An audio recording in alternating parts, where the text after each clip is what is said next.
And with that, we should be just about started. Early on in the game, we're not going to have really much of anything we can do to optimize or save time. The best thing our runners can do is to have as clean of movement as they possibly can. The big thing that our runners are going to want to do is to avoid bumping into things. They want to avoid nudging as they go around corners, as they go through doors. Looks like greenlinenshirt had to reboot a bit, but we'll get him synced back up in a moment. But other than that, though, there's only so much movement tech that we can really take advantage of. One thing that our runners do want to pay close mind to is the way that Link's walking animation works. So when Link is walking left or up in cardinal directions, basically, he'll start his walking animation at 2 pixels per frame and alternate from 2 to 1 and back and forth, averaging about a pixel and a half per frame. Same is true on the right side, except it starts with 1 pixel per frame and then alternates to 2. So we can take advantage of this in a lot of different places. The most commonly known movement tech related to this is pumping. All in all, though, pumping is just mashing the D-pad to reset that animation. Saves about 10 seconds over the course of the run. Not too relevant as far as time save goes, but it's free if you know how to do it.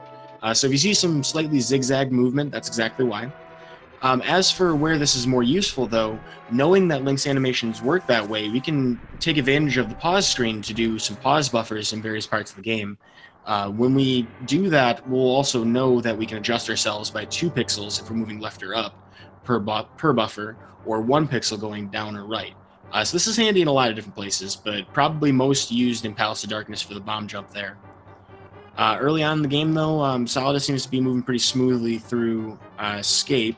Greenlinenshirt will have everything caught up in a moment. Here with this blue guard, he's going to drop a key. The big thing we want to do is poke and then spin slash him. That's the most efficient way to get through that room. And you want him to die as close to the door as possible. The closer, the better, because you're going to pick up that key and walk through the door immediately if you can unlock it as you pick it up.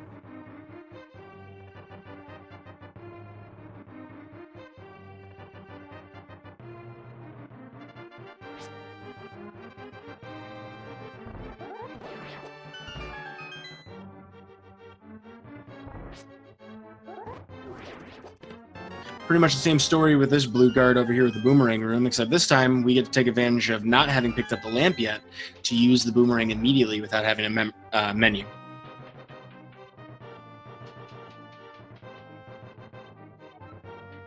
Chad asking what happened with greenlinenshirt being behind. Had to restart his, I believe it's a flash card actually, to get the game started. So we'll have that. Oh, it looks like, yeah, he's going to have to take that time as penalty, but that being said, though, it's not a huge time loss, about 20 seconds or so.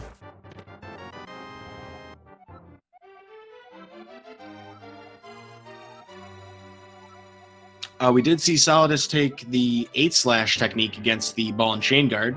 There's a couple different ways you can deal with this guard.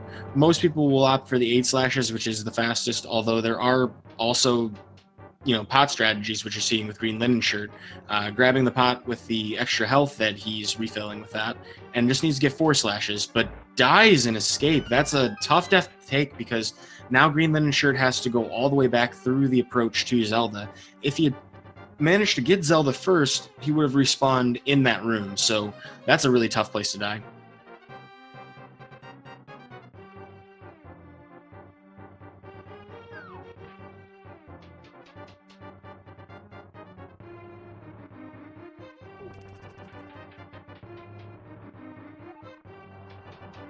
Getting a quick high five on the staircase there, but one of our runners is missing Zelda.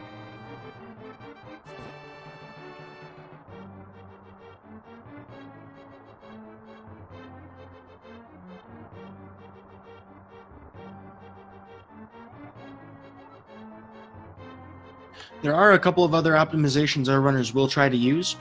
In particular, when it comes to text boxes, we want to mash these as much as we possibly can.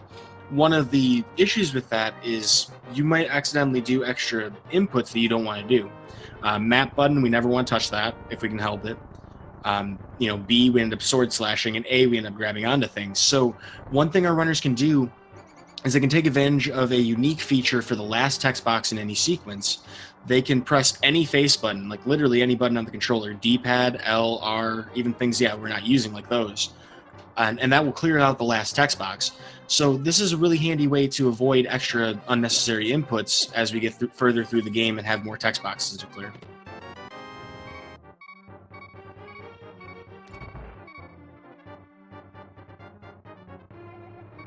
But now that we have the lamp and we can get through the into the sewers, and we have Zelda in tow, Solidus here having a pretty good escape so far. Hasn't run into too many issues. Could still potentially end up sub 6 with some really good movement.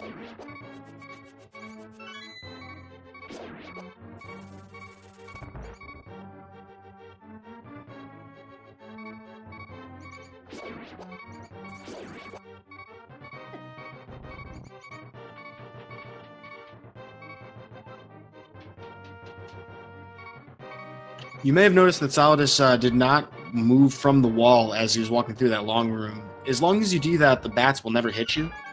So sometimes you trade a couple frames just to have the security of knowing, hey, you're going to get through there, no problem.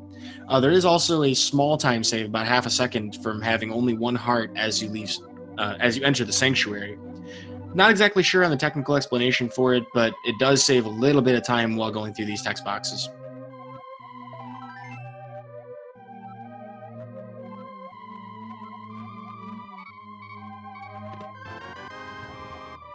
And we do get a Sanctuary Heart, so we'll get a full heal on our way to Eastern Palace and an extra heart. Usually it's like the top 10 to 20 or maybe even 30 runners who do skip Sanctuary Heart. Only person I've seen do that reliably in this tournament has been Bentisi. Shout out to Bentisi for being insane.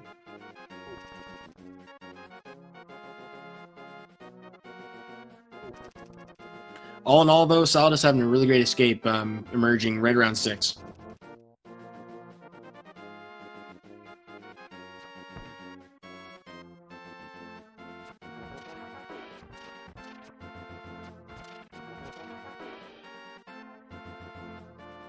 Having some pretty fortunate luck when it comes to the Octoroks in that section. You basically just don't want to see those Octoroks get in your way. Generally speaking, though, our runners, for most situations, will avoid killing enemies if they can. There's a couple of reasons we do this. One, we don't want to waste the time with a Sword Slash, where a boomerang is typically faster. And that boomerang on that Armos Knight that Solidus just did is handy for a couple of reasons. It actually reduces the lag on this screen. Greenlinenshirt had a pretty good key rat, is going to make it out of escape without losing too much extra time.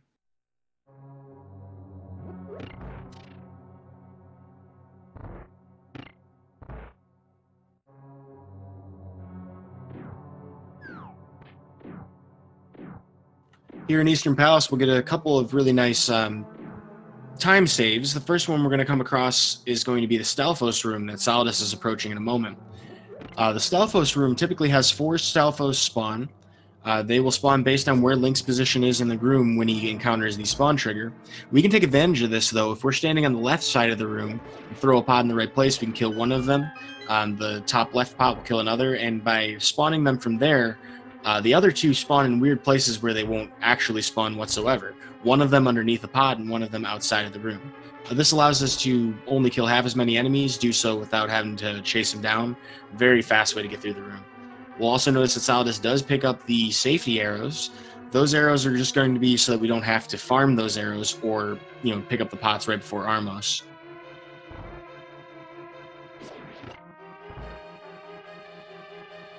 With that, though, Greenlinenshirt making his way to Eastern Palace. Right now, about 2.5 minutes, well, about 2 to 2.5 minutes behind.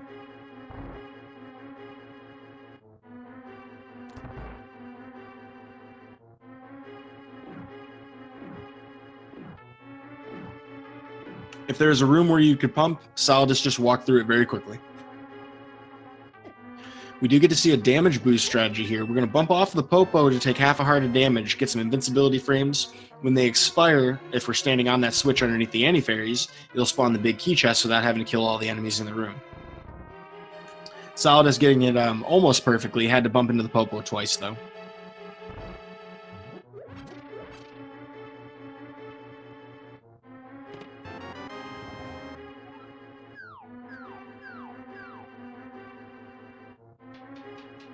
Moving further into the dungeon, we're going to have our first instance of an Igor that we have to kill. This one's going to have a key drop. Getting a really good Popo RNG, they didn't move north into the room, which would have potentially obscured or obstructed his path.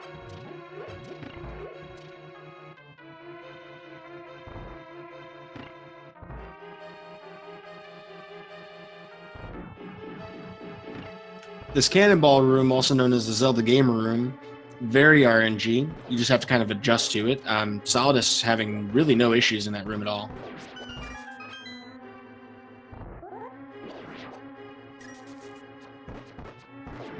Looks like greenlinenshirt, despite having a brief mishap there, did manage to get the Stalfos room no problem. And Solidus is going to attempt a quick kill on Armos Knights. So we want to shoot 5 arrows here. Had a bit of a weird miss on one of the arrows. That shouldn't be too big of a deal as long as... Okay, unfortunately, it was a little bit slow to get the last hit. That's what can happen if you miss one of those arrows or hit the wrong Armos with it. No problems, though. Solidus reacting very well. Should be leaving this with pretty much an 11-minute split.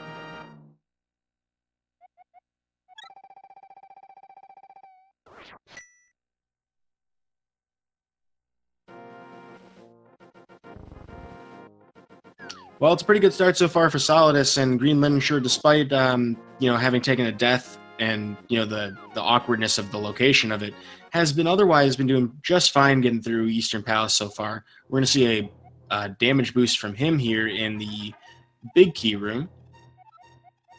Executes it perfectly.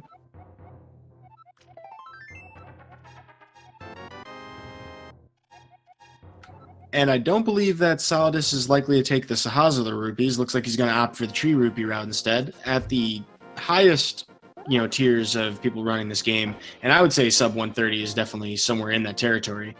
You typically don't see people taking it. Now, tree rupee route, what we're doing, and just kind of explain why we're doing this. We need to have 110 rupees in order to get into Palace of Darkness. Now, I hear what you're saying though. That's like 3 dungeons from now. Why do we worry about that right now? There's a couple different ways you can get those rupees. You can either pick up 100 rupees at the back of Sahazula's hut, which will also get you some bombs. Very useful if you want to, not have to farm them or have a limited supply later on. Handy for Palace of Darkness, for example. Or you can use some tree pulls. Now, the way tree pulls in this game work is the first time you pull a tree, if you haven't killed, enough enemies, it'll be green rupees. You'll get 4 of them. If you've killed 4 enemies and you've taken damage in the process, you'll get 4 blue rupees. And if you kill 4 enemies in a row without taking damage, you get 4 red rupees. So we're going to do two tree pulls after Tower of Hera. The first one's going to get us blue, and we'll need to kill 4 enemies to get the red rupees and have enough for Palace of Darkness to enter later. greenlinenshirt here is working on the Armos Knight kill. Has a pretty good setup, but misses a little bit right on the Armos Knight. Good recovery strat to go for the right side, but we'll have to probably deal with an enraged Armos to finish this off, and we'll have pretty limited arrows as well to do so. So the major setback here, besides being a little slow in the fight, is going to be having to find some arrows for Landmolus, the next boss, which is going to take a minimum 12 arrows if we use just arrows on it.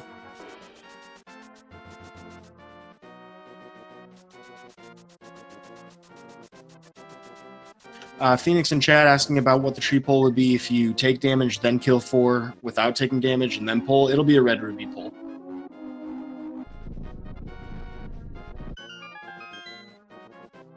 Or no, that's not right. It'll be a blue rupee pull because you have to get the red rupee pull after having pulled. It'll be interesting to see if greenlinenshirt goes for the Sahazula rupees. I mean, keep in mind, this tree pull route really only saves about 6 to 8 seconds. I mean, it's not... And that's if it's optimally done, so it's not gigantic. And in this case, is taking the safety rupees. So we have our first instance of route diversions here. While we're talking about that, though, Solidus did a whole bunch of things. We got to see spin speed first out of him. Greenlinenshirt here on the right is going to attempt it here. What you have to do is you have to charge up a sword spin when you have the boots. If you dash or hit the A button the next frame after you release your sword spin, the game gets kind of confused and gives Link running speed in his walk animation. Not a tremendous time save in every instance that you use it, but every little bit counts. In the meantime, Solidus heading to the back half of Desert in a moment. Has made it through Cannonball Room with not too bad of RNG, handled it just fine. Desert's a nice palace because we get to really take advantage of these Pegasus shoes. Green Linen Shirt will have to pick up the book before doing so, though, and will attempt a spin speed here on the staircase right before the library. Didn't get it right away, so opting to just dash through. That's a smart plan, because if you don't get it on the first try, you're not really going to save time. One other caveat to spin speed, how it works. When you touch a ladder after having activated the glitch, that's when you get the super speed. It's a strange feature of Link's movement animation where you've confused the game, but once you change to a different type of movement animation or a different movement speed, which Stairs tends to do, that's how it activates. So you have to touch manual staircases to make it work. Solidus pulls off a really dangerous desert spin speed. There's just a quick spin speed you can do going to the back half of Desert, but it's very likely that you'll fall off the ledge doing so. One weird thing about spin speed or super speed in general is that you actually you actually jump off of ledges immediately upon touching them, so it's a very dangerous thing to do there.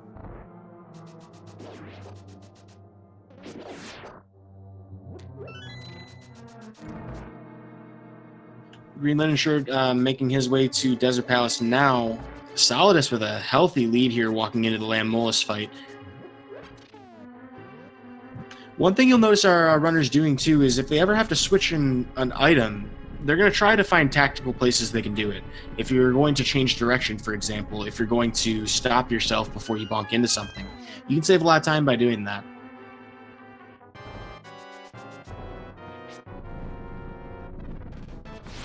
Now, the first cycle of this Lamb-Molus fight is going to spawn in the exact same position every time, but the flight path and the length of the flight for each jump is going to be random for the entire fight.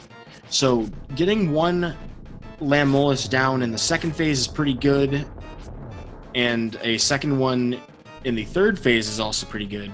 You want to see a 3 or 4 cycle out of most runners, but Solidus with a very, solid 4 cycle Lamb-Molus. That's a great fight.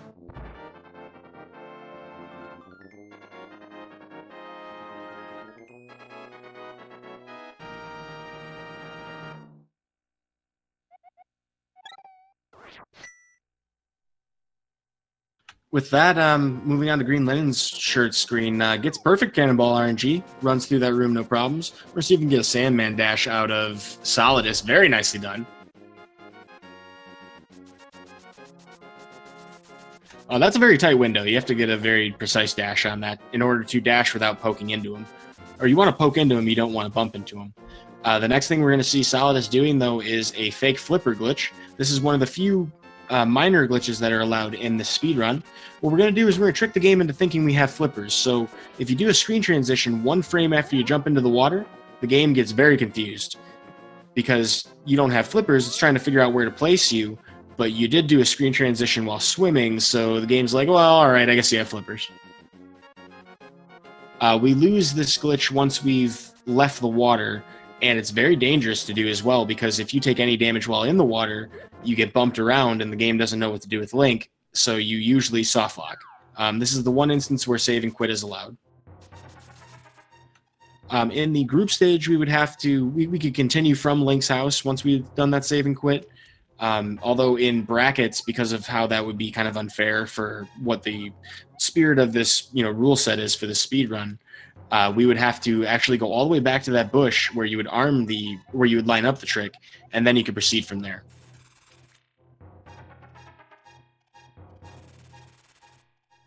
Solidus had no troubles with that though, and is currently about to get his mirror heading up to the top of Death Mountain to get Tower of Hera.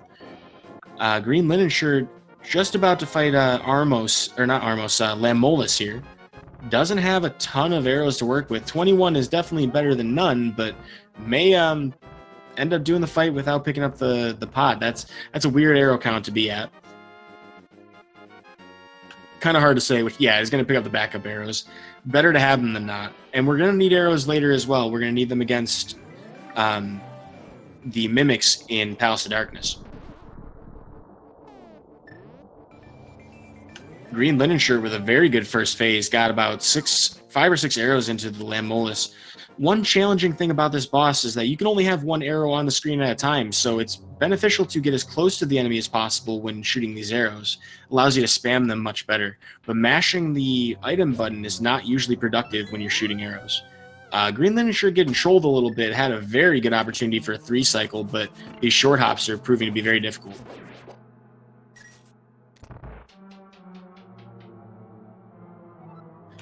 Phoenix in chat asking about lining up the key dash in Desert Palace. It is faster if you move immediately, but you're not going to save a tremendous amount of time from it. It's just more for the efficiency of it. If you were to dash carelessly through that door, you might bonk off of it, so the reliability of it is one reason that people do it.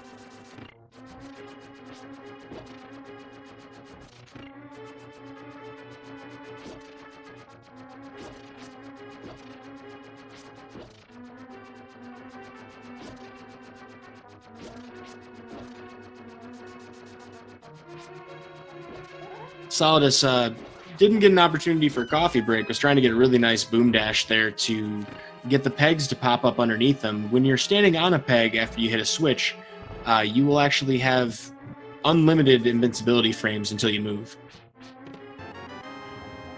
Green Linen Shirt's doing the West Side Breeze strats, so if you don't want to do fake flippers, you don't want to risk it, you can just take the left side of Hyrule Castle. That's your fastest route to the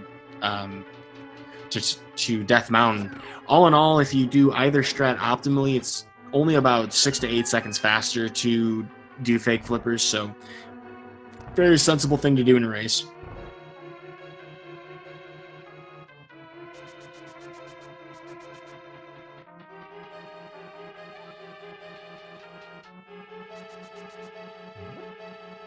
Solidus moving on to what we like to call the petting zoo. I'm sure you can guess why.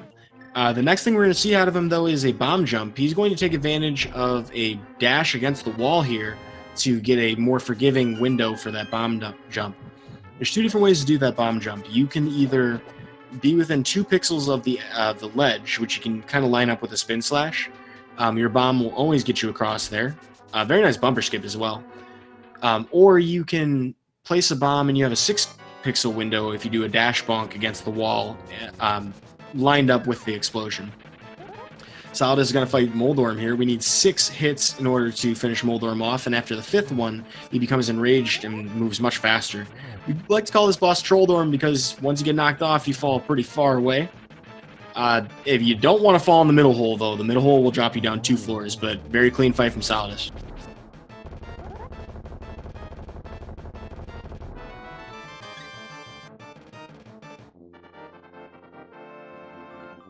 Green Linen Shirt getting a really nice spin speed to head up to the top of Death Mountain. That was really nicely done.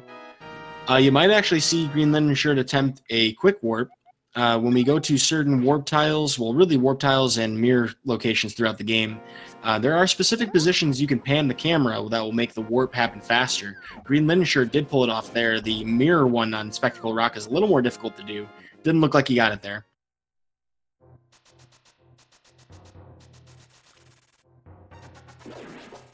But yeah, so as far as quick warps go, you're going to save about 34 frames, I think it is. It's about half a second.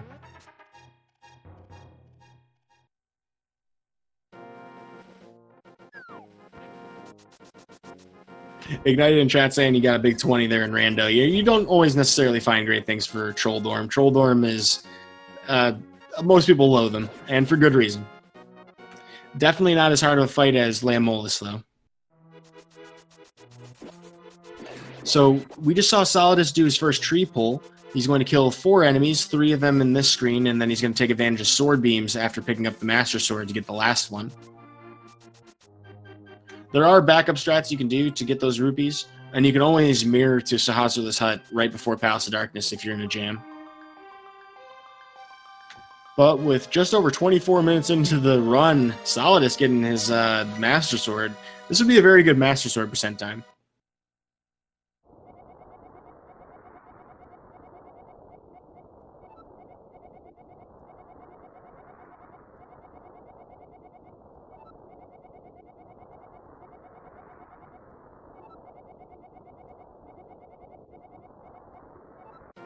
Meanwhile, Green Linen Shirt ready to make his assault up to the top of Tower of Hera with that big key.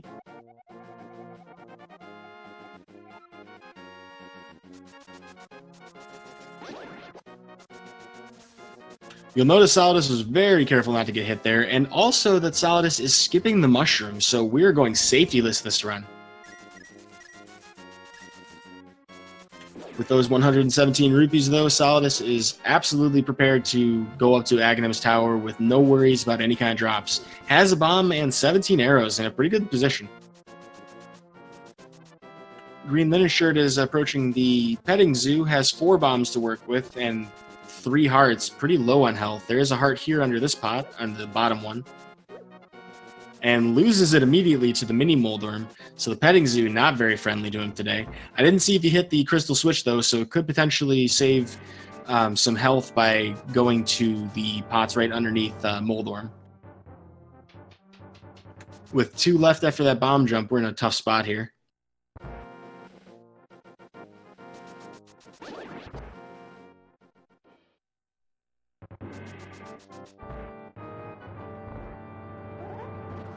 First up in Aghanim's tower, we get a fast kill strategy against these gold guards by using sword beams, sword spins, and bow and arrow. Very effectively done. You'll notice that Solidus here is attempting to avoid slashing to kill enemies. There's a really important reason why. This run has been highly optimized, so one thing that our runners are going to keep in mind are the prize packs that we get from enemies, basically what they drop. For most prize packs, there's a 50% chance of getting the drop, so, you know, coin flip as to whether or not the item shows up. The blue guards of the different variety, not the sort that Solidus just walked past, but the kind that are in this room, they have a chance in the second item in the pool to give a fairy. We don't want to see that fairy here. We want to see it way later in the run when we encounter another enemy like that in the same pool, Pokies in Turtle Rock. So that's a good 40 minutes later that we could potentially be influencing an item drop. Mini Helmosaurs are also in that group, so we do expect to kill one in Palace of Darkness, but we're going to generally avoid trying to increment that prize pack counter.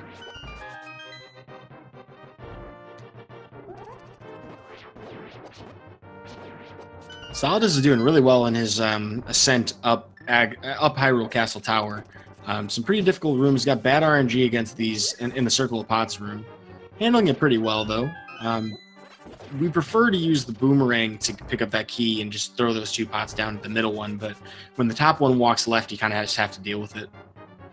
Green Linen Shirt is, strangely enough, picking up some tree rupees. I'm not sure exactly what for, though.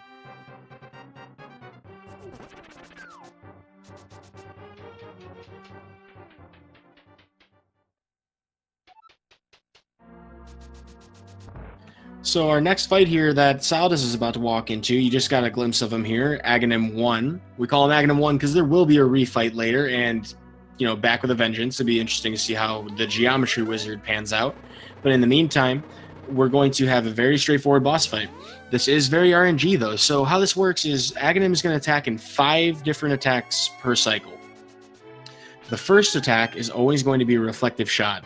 Your good old classic Zelda volleyball. You have to do 6 total hits to defeat him, but the first one's guaranteed reflectable. The second, third, and fourth are 50-50 coin flips, whether or not he gives you that or a blue ball attack. Blue ball attacks cannot be reflected, so they're just a big time waste. And the 5th attack of every cycle is a lightning attack, which we cannot do anything with, and we just want to dodge. It then repeats the cycle. So the very worst case scenario is getting 15 of these blue balls. You would have to basically lose every coin flip. It's a 1 in 32-something thousand chance of doing it. There is one runner in this tournament who has done that in this tournament, Scrivo. But right now, Solidus is doing pretty well with just 1. On average, most runners will get about 3 per attempt. Right now, he has 2. He's doing pretty well. Green Linen Shirt also did pick up his mushrooms, so we're probably going to see powder out of him pretty early in the seed. Solidus getting his 3rd blue ball, hoping not to see anything else beyond that. If he had gotten a regular attack, he could have skipped this lightning attack, so probably a little frustrated about that.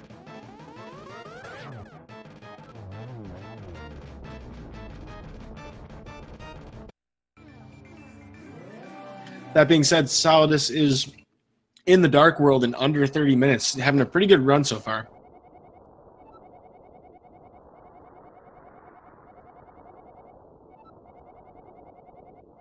As of now, though, Green Linen Shirt is effectively one dungeon behind. Having that mishap with the selecting the practice hack at the beginning of the run and then having a death and escape. Costly mistakes, but Green Linen Shirt, with the time he has and with the way he's running, could still actually pull off a really good time here. Certainly better to have a death early on when the time loss isn't like 5 or 6 minutes when it can be safe for Misery Mire. So you see on Green Linen Shirt's screen, he got the heart drop. That's the first drop in the prize pack. Whether or not you're trying to do something like Tree Rupees, you kind of want that prize pack to happen in Eternal Rock right before the Chomp Room anyway. So he's going to be banking in Palace of Darkness for the Bomb Jump Bridge Helmasaur, Mini Helmasaur, to not give him any kind of fairy drop.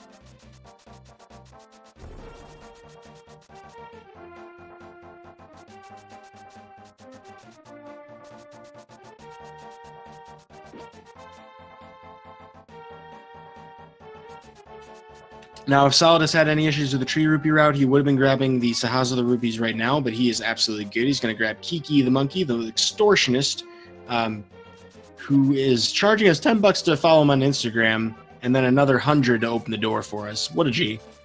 Total gentleman.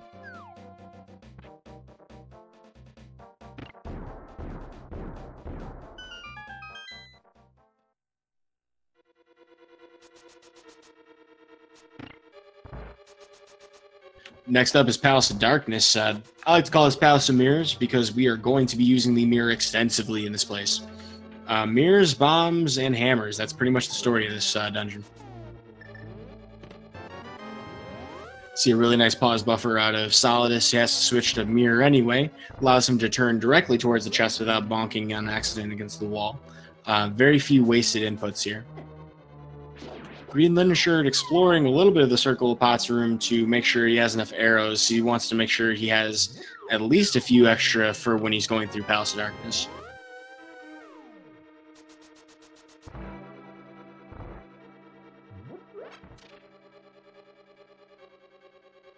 Well, one place that Green Linen Shirt can gain some time back on Solidus is with a 0 blue ball fight, or at least a minimal blue ball fight. Anything less than 3 is going to be good for him here.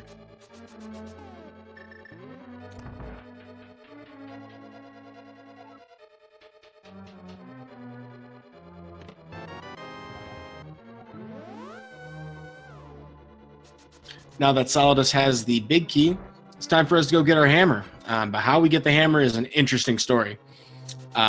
Just to briefly explain while we're watching the Aghanim fight on the right, Solidus needs to do a bomb jump, and this bomb jump requires 2 pixel perfect placements. We're going to place a bomb on the exact right y-axis pixel, and Link also on a perfect y-axis pixel. If we do this optimally, we can do this with minimal pause buffers, only pausing to switch items. And he'll even throw a bomb across the gap, so that is a perfectly executed hammer jump. That's as good as that can get. The only way you could possibly do that faster is if you somehow hovered faster, which actually is a thing. You can clip into that rail doing it that way. Very interesting to see. There's a clip out there. I'm not sure exactly where to find it, but that's about as swag as you can get. I have not seen any blue balls out of Green Linen Shirt yet. Commentator's curse. Never mind.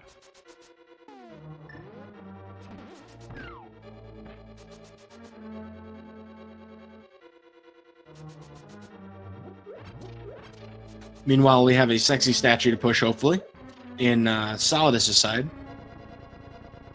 Alright, so I think Green Linen Shirt had 2 blue balls. Correct me if I'm wrong.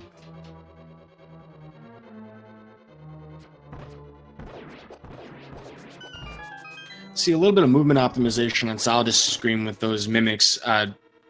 Basically holding the sword out to move slower on screen, but the Mimic doesn't get affected by that. The Mimic's going to continue moving at his speed. He can then shoot arrows a little bit faster at the Mimic, so that puts him in a better position to hit the green ones immediately after. Why is the statue sexy, you say? Well, for one, it clearly resembles the hero. I mean, let's be real here. But more importantly, it's a trick, actually, where you can, if you have really nice movement on the statue, you can turn the corner on the statue and continue pushing it without losing your push. Kind of hard to do, but it looks cool. Solidus here having a really nice turtle room, though, getting perfect sword spins and hammers to get through there with no damage. That's really important because Helmasaur King does 2 hearts of damage with all attacks, so we don't have really a lot of margin to work with here. Speaking of the Helmasaur King fight, Solidus is the first into it. He's going to have to do 17 hammer hits on the mask here to remove the shell. After the shell has been removed, we're going to have to do, I think it's 8 slashes. I'm drawing a blank for some reason. You can also do hammer hits, which do twice as much as the Master Sword, but that's very hard to hit. So he's taking 1 hit so far in the fight. Got to watch out for all of his attacks now because Helmasaur King does not have to wait between attacks. But with those hammer hits on the head, that's a fast finish for Helmasaur King. Great fight.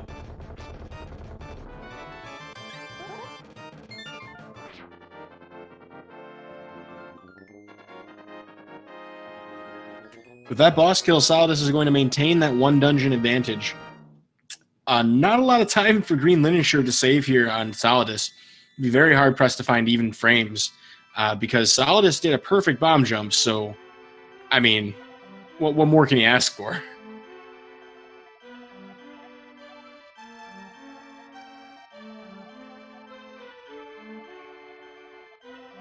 Personally, I think that's the hardest bomb jump in the game. You could see it's not even better to do it bufferless because you still have to switch your screen for the items. So, yeah, I mean that's pretty much the only way that you can do that optimally.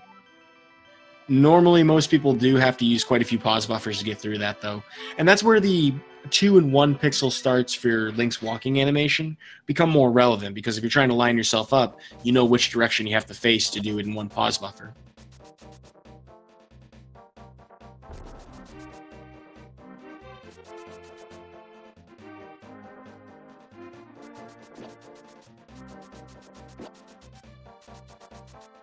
With Palace of Darkness down for Solidus, though, our next step is to activate Burb.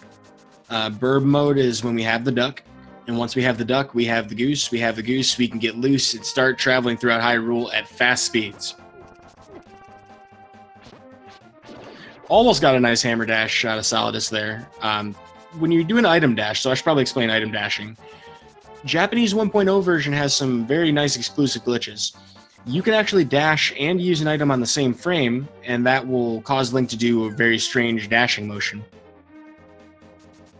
Depending on the item that you're using, you'll get different effects. If it's a hook shot, you'll activate super speed. Ooh, we have a bomb jump here for Greenlinenshirt's run through Palace of Darkness. This is kind of more common. You'll see a lot more a lot more pause buffering. But if you can get the right Y pixel here for Link, he's good. And he gets it. Very nice. Excellent always to get that in 1 try. But so as far as item dashing goes, depending on the item you have, it has different effects. You'll usually get super speed from pretty much all of them. However, you can do a couple of not useful ones. Like, for example, with a shovel, you can do a shovel dash. It doesn't give you dig items for each space, though, so it's not really useful. Otherwise, we'd do that to start like farming certain drops. That would actually be very handy. Though we're going to lose the shovel before we even really get any good use out of it. If done optimally, you're really only using the shovel for 1 tile, but some runners do opt to go for 5.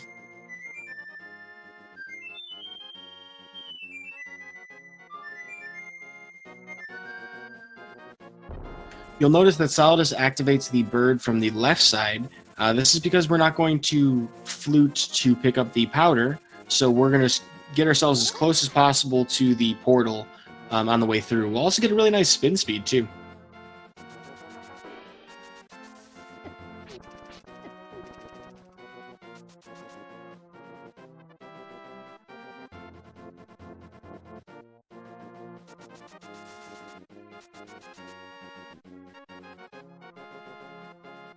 So I can already hear the question in your mind. What's the difference between spin speed and super speed? They're basically the same thing.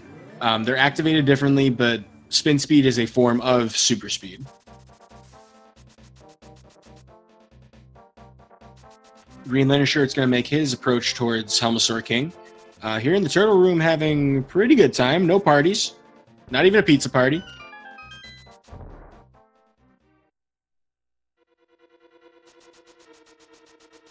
Meanwhile, Solidus is heading into Thieves Town, very straightforward dungeon, taking a little more damage than he probably wants, though. He's got to be very careful about his health because you don't get a lot of health refills in this game, particularly not without powder. Meantime, Helmasaur King on the right side here just needs 17 hits. In the first phase, Helmasaur King only does one thing at a time, so he's either going to move, swing his tail at you, or use a fireball. Never more than one at the same time. But in the last phase, there's no limitations. With that, though, Green Linen Shirt, with only having taken 1 heart of damage on his approach, I think he may have even had that before he even made it downstairs. But very clean Helmasaur King fight.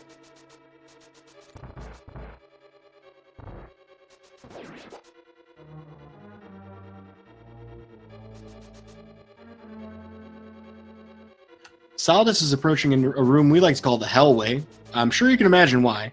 But gets a God Pixel perfect dash RNGs being a bro. What a nice room. Just to understand here, there are about 7 enemies in that room, and all of their RNG has to work out perfectly for their movement for you to actually be able to dash through there. On top of that, there's a 1 pixel X coordinate that you have to be standing on to get through there. We call it the God Pixel. Very hyped to see that in a run. Had that happen for the first time for me recently, and it is just such a rush. No, well, I guess no pun intended, but best feeling when you're getting through this dungeon is to get that God Pixel. I'm impressed.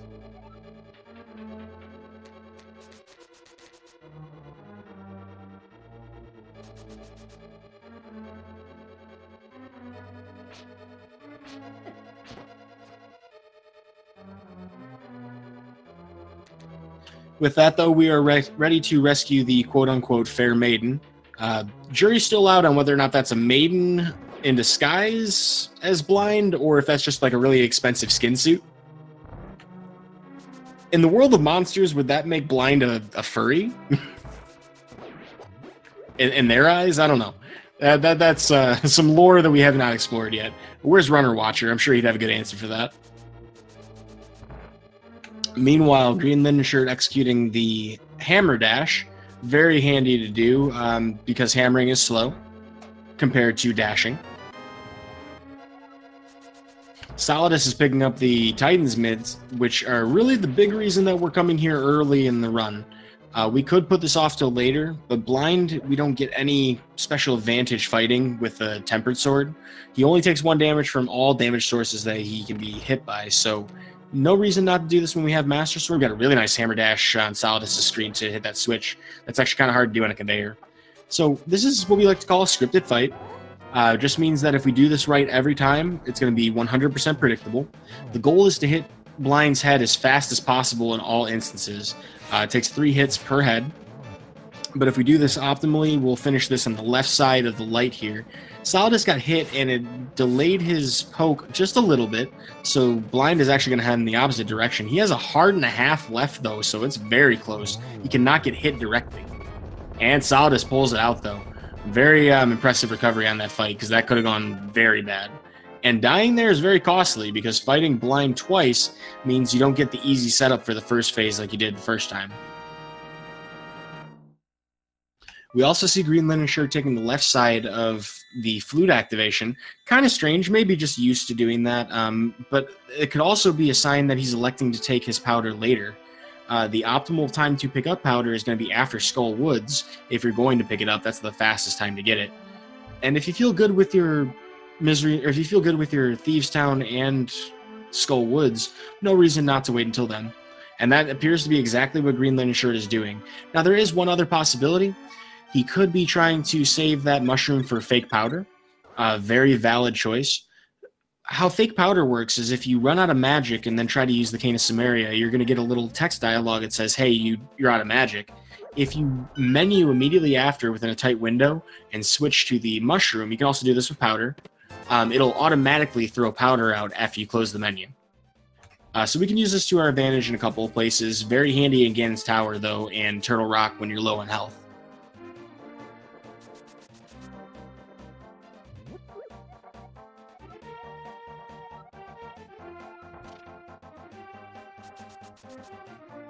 In the meantime, though, we do not like the Master Sword. Master Sword is so overrated in this series. We're all about the Hot Cheeto Sword. And we have our hot Cheeto purveyor here, Mr. Bullfrog. He runs a convenience store, sells lots of hot Cheetos. In fact, we have to take him back to his brother. Apparently, his brother missed him. So now that they have, both of them together, they're going to start smashing all of the stuff that makes Cheetos, and they're going to give us a hot Cheeto sword. Here you can see them smashing the Cheetos on the table, trying to get some powder so that they can coat our sword. It's going to coat our fingers too, but the good news is we're doing more damage now, so we don't have to worry about, slipping on a swing. You did see Solidus do a really nice warp there to warp into the door. That's a very handy spot to, save a little bit of extra time. But if you do it wrong, you're going to double warp, which is kind of annoying.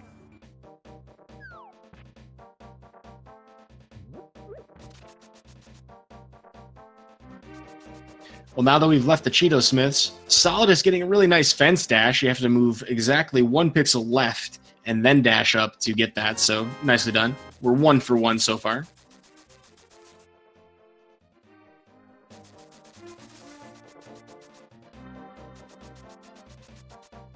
And he picked up rubies on the way to the blacksmith, or the bullfrog. I mean, the Cheeto Smith. I got to work on my terminology here. Also grabbing 300 from the C-shaped house. This is going to get us all the rubies we need for King Zora, the single greatest extortionist in both of these worlds. With those 500 rupees, though, we are no longer concerned with rupees at all for the rest of the route. If our runners wanted to, though, if they had a bottle, they would have enough for a magic potion later. Really not a good opportunity to grab one. You grab it if you have issues with Ice Palace and you've already finished, like, Swamp or something. It's very limited. It's more costly to do that than to just go to Swamp after Ice anyway.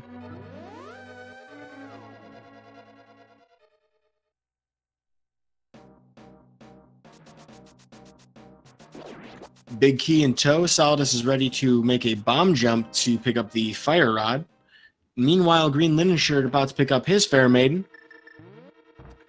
A little bit low on health, could elect to fake powder here. But there's a lot of hard drops, so actually everything worked out just fine. And Solidus had a perfect bomb jump, very nicely done. He will drop, well, he was going to drop down the hole, but he doesn't have a lot of health. Instead is going to opt to bonk across the gap to be a little safer. Trading frames for hearts makes sense.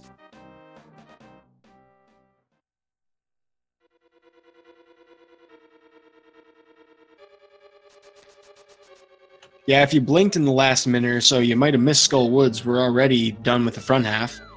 Gonna pick up this key so we don't have to do that long maze in the back half. Meanwhile, Green Linen Shirt is about to make his blind fight.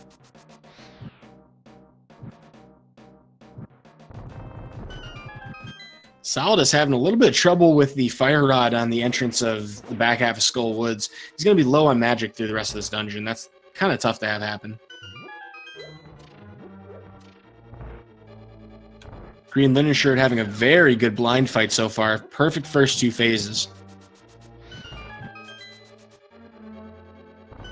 And besides taking a bit of a bump at the end there, that's about as good as you could hope for there. Excellent fight from Green Linen Shirt. Happy to see that for him.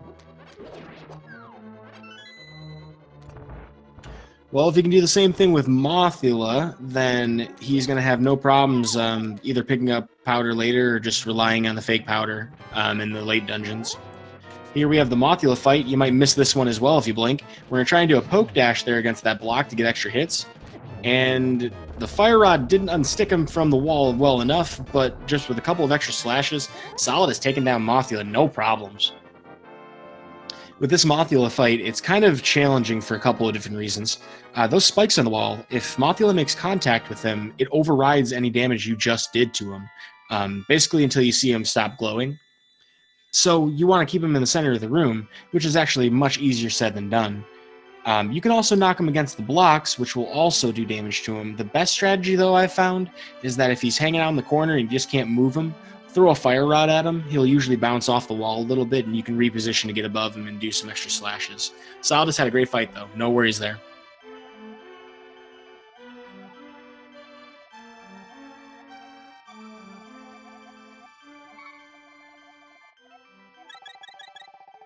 Green Linen Shirt here, ready to return Jeremiah Bullfrog to the Opera House.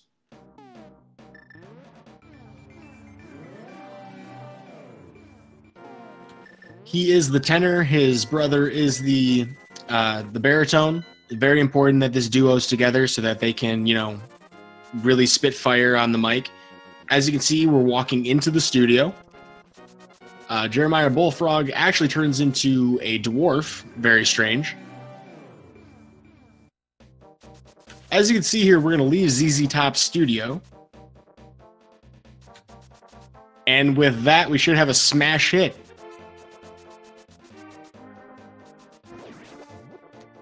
Meanwhile, Solidus is going to take advantage of fluting to Link's house to use the bridge warp, or the castle gate warp. This is going to give us the fastest route to the Catfish. This is a really great routing optimization that allows us to pick up both Quake and the Flippers in the same run.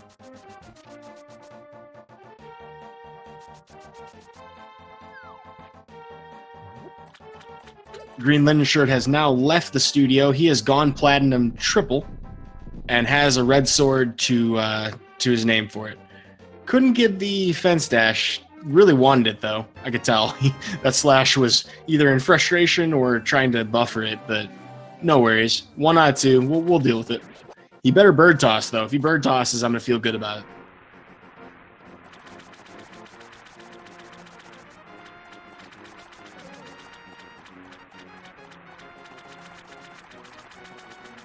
One thing to note here as Solidus is going through this, through Zora's domain, there's a little bit of weirdness with the edges here for the deep water. You'll see him walk right across deep water. So there's a lot of flexibility there. If you know where the lines are, where you're going to jump off and where you're not, you can actually save a fair amount of time in these screens just through optimizing your movement through them.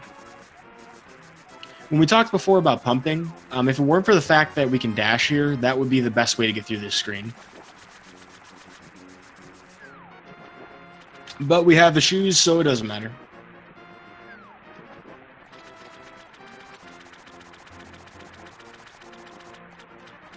Green Linen Shirt on his way to pick up his fire rod. Meanwhile, Solidus is going to take a whirlpool warp to head to the southeast corner of the map.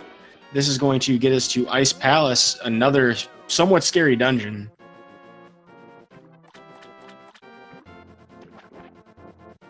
All in all, though, Solidus is having a great run. Not taking any safeties, and oh, Green Linen Shirt's going to try a hover with the mini Moldorm staring him in the face. Oh my goodness, that was sick. He does not care about mini Moldorms. Oh my goodness, Green Linen Shirt has 7 bombs, doesn't need to use a single one. What a man. What a G.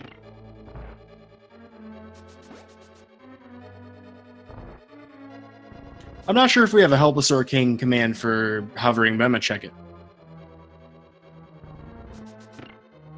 Okay, apparently not. But so hovering, how it works is Link's floor collision detection. I could be wrong about this, so grain of salt here about the technical explanation, but collision detection happens once every 4 frames. So Link has a very small window to basically start and stop dashes. And if you do so very optimally, you can actually cover gaps by not even if there's no floor, you can just hover right across it. Ah, yes, we do have a Helpless or King command. That's a much better explanation than mine, so disregard what I just said.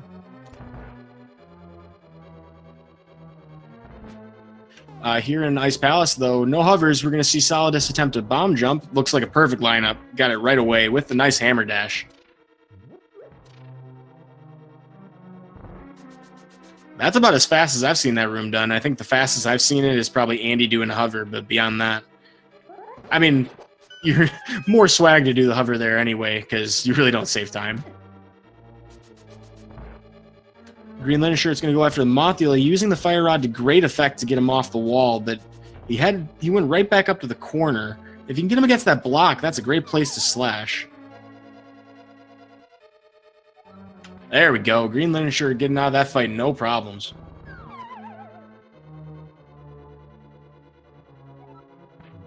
You know, Phoenix, it might actually be a little easier to do with keyboard, actually, but, I mean, I haven't hovered myself, so, again, grain of salt, no experience there.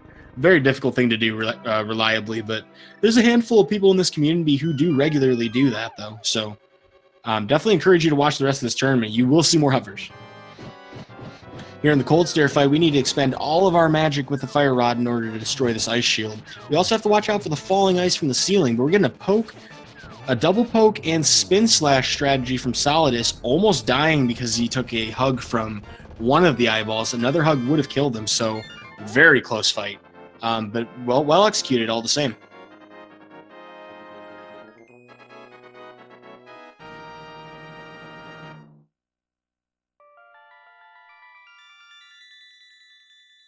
Okay, so it does sound like it is impossible to hover with keyboard. I'm wondering why that is. I mean, is that just like the latency of pressing up and down on the key?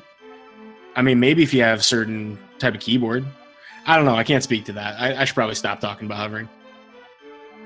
But yes, absolutely. Very solid fight from Solidus. Pun intended if you want it or not. Green Linen Shirt will now be going to pick up his Quake and Flippers. So Solidus has padded his lead pretty significantly from this point.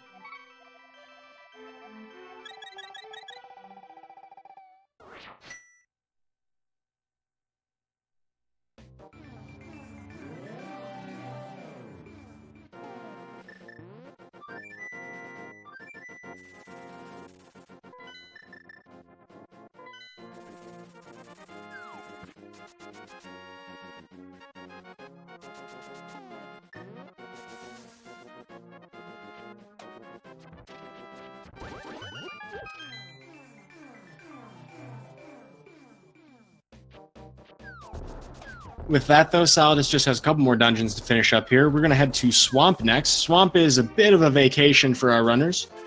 We just need to drain the swamp real quick and then, head into the palace. But we are normally supposed to be doing this dungeon quite earlier in the game. It's the second out of the 7 crystals in the Dark World, but there's nothing stopping you from going to Thieves Town first, which allows you to access a lot more very early. So doing so, we have the Tempered Sword in a dungeon that expects us to have Master Sword with also less hearts. Difficulty for this dungeon is relatively easy. So our runners could potentially lose a lot of time, though, if they have suboptimal movement. This is definitely a dungeon you want to practice.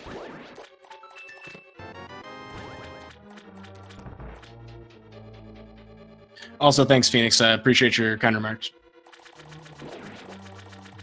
Good luck.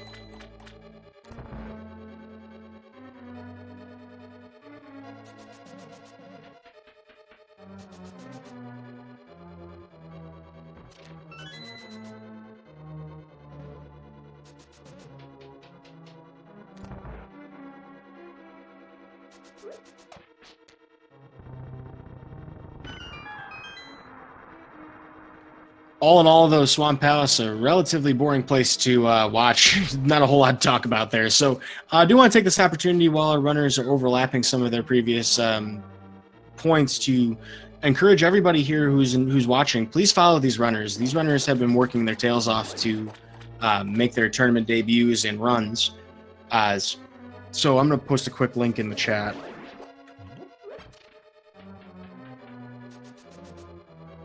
But yeah, give these guys a follow. There's going to be a lot more content to see from them for A Link to the Past, No Major Glitches, and various other things that they do. I know that Green Linen Shirt also runs other categories of this game, so plenty to see from both of these guys. And I appreciate them putting on this race for us.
Alrighty, folks, I think I'm back. Had just a brief mishap with the Discord side of commentary, but right now, Solidus, just like we were talking about before, is in Swamp Palace. Greenlinenshirt is now in Ice Palace, having made the bomb jump effectively.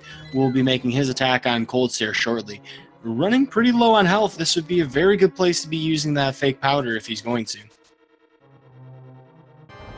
Instead, though, he's going to opt to drop down through the pots to the left and right of this room. Very solid strategy. Solidus, though, is getting a 0 cycle on Argus. Oh, he just barely missed it. So the delay that you see on his screen comes from Argus doing the attack animation for swirling his puffballs around. He was just frames away, I think, from getting the 0 cycle. So very hyped to see that. Well done, Solidus. Props to you for that. Oh, Langshan and Chad making a really good point. You can't fake powder without the Cane of Samaria. So yeah, that's not an available strat for us. Thanks for the reminder.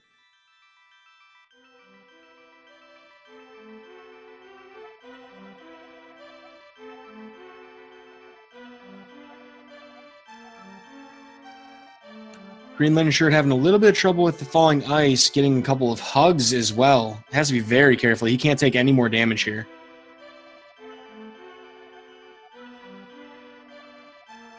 Oh, jeez. Manages to clutch it out, though. Well done. Give me a heart attack here on the mic.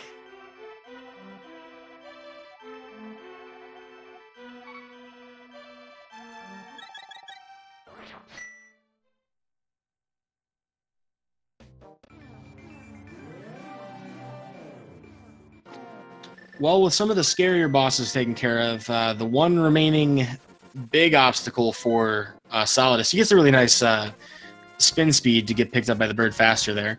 He's got to go pick up Ether now, but Vitreous is probably the one remaining boss that really threatens his run here. You know, I mean, everything with Ganon's Tower, I imagine at his level of play, he's practiced the heck out of Ganon's Tower. Same with Aghanim and Ganon. Obviously, anything can, you know, kill our runners here. But for the most part, the riskiest parts of the run are going to be done once we're done with Misery Mire here.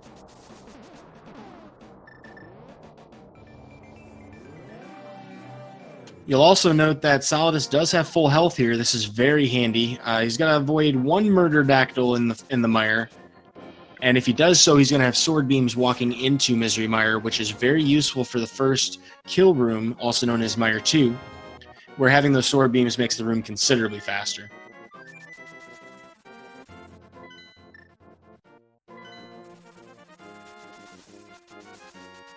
And it also looks like Solidus is going to pick up his Ice Rider this time, too. No reason that you have to do it now, or that you can't do it later, necessarily. Almost identical time between doing the two. But he's definitely going to need it for Turtle Rock.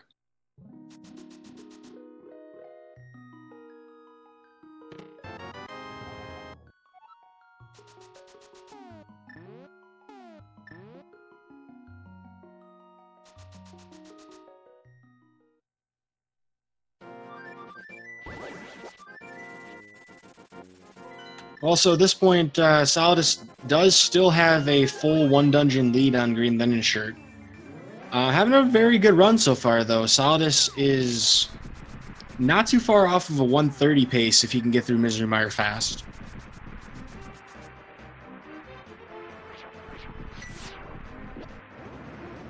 Now, the real question, ladies, gentlemen, boys, girls, germs, whatever you want to call yourselves, will we get the bird toss out of Solidus today? And denied.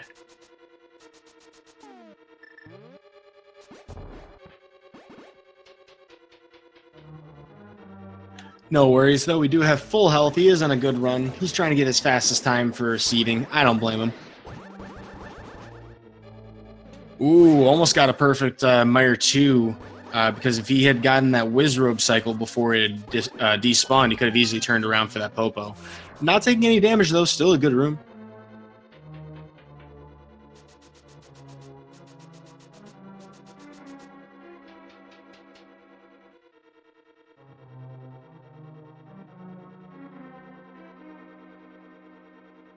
We're just going to pop into this room, grab a key, and head on back to the other side of the dungeon for the big key. The one most important part of this dungeon is that we're getting the Cane of Samaria. We're going to need that for a small handful of situations. You notice he's walking on the fire bar. The way that works is just like the lasers on Laser Bridge in Turtle Rock. You only get hurt by the front end of it. The back end does absolutely nothing to you.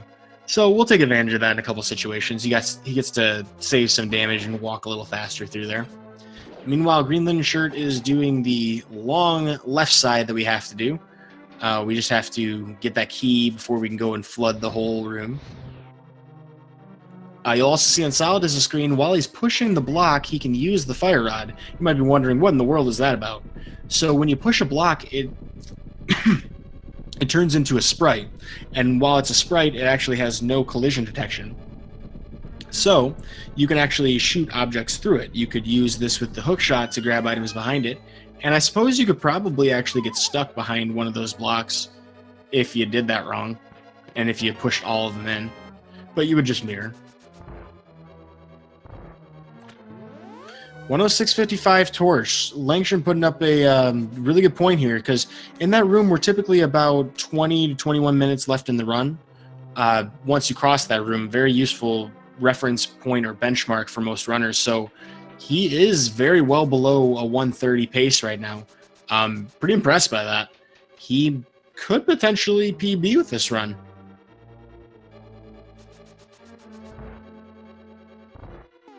Keep in mind, he does have an hour 27:25 as his PB, so it would be a heck of a run to do it, but he's within the margin of possibility here.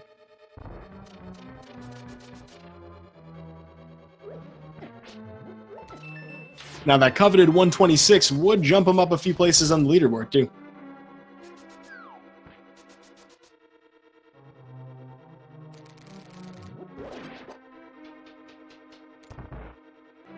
But this has definitely been the theme of his run. There have been very minimal errors. I can only count a handful, honestly, just bumping into a couple of enemies, taking a couple hearts of damage, but has not put himself in too much danger for the most part.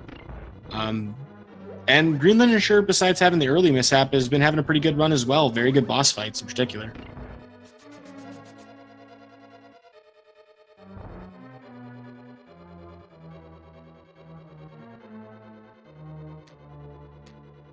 Looks like greenlinenshirt did a hook dash on that statue to be able to pick up that pot immediately. We'll see a nice cane dash out of Solidus here. Oh, it doesn't get the cane dash. That's unfortunate. If you do an item dash with the cane, after you've placed the block, you can dash while the explosion is moving upwards, or the beam, and using that effectively can allow you to save some time on the dash charge up. You'll see he uses his last bomb to open up that door. It immediately switches him to Fire Rod, so that you can just immediately hit the switch. You don't have to menu.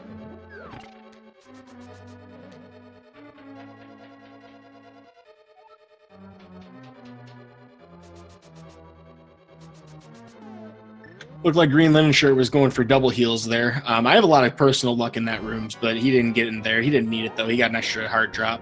Solidus here going for the WQ damage boost strats against Vidi.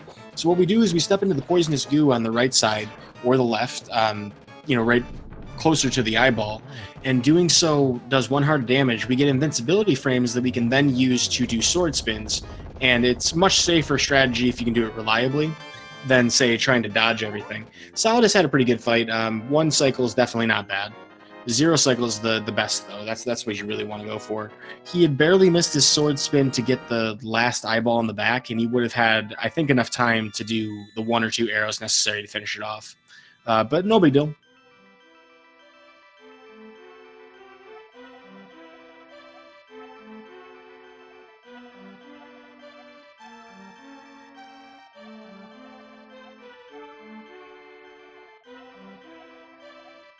Thoroughly decent boss fights from both of our runners.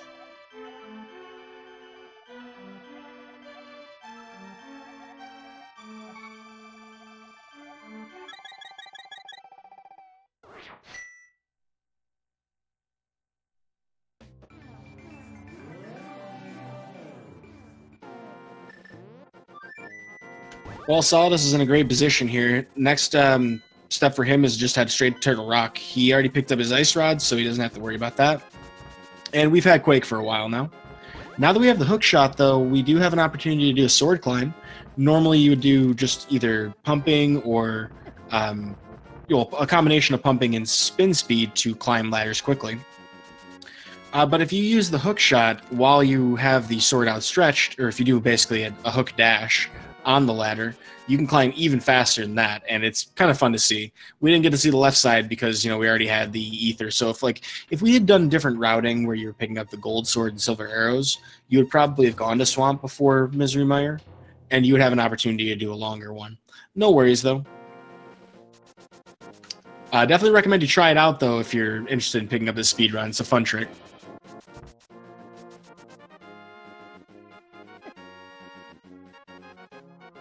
Solidus having a little bit of rough luck with that dead rock. Probably not too happy about that.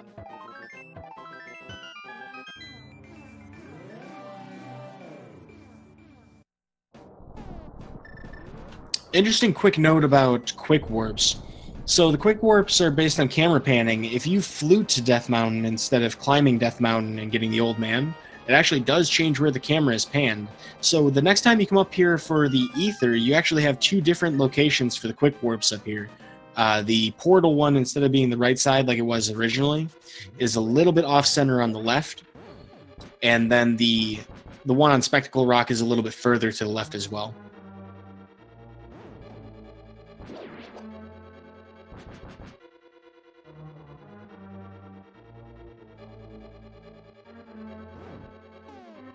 Here in Turtle Rock, Solidus is just trying to avoid taking as much damage as possible. We're going to have the roller room next where he may opt to take intentional damage. He has preserved his prize pack. However, it's still a 50-50 chance, and dying in chomps would be very, very frustrating.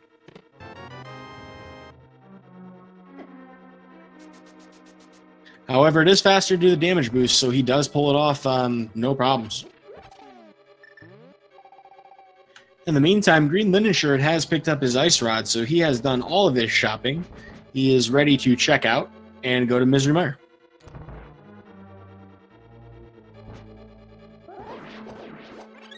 And here's that Pokey with the Fairy Drop. Very nicely done. So it's 50-50 chance, and Solidus gets it for full health walking into the Chomps room. Great safety to have. Doesn't even need it, though. What a man. Chomps being pretty friendly to him. All right, Green Linen Shirt, it's time for the moment of truth. Will you toss that bird? Please, for the love of chat, toss that bird. And they get the bird carry. Having very little respect for Waller's Prime and his unoriginal memes, apparently.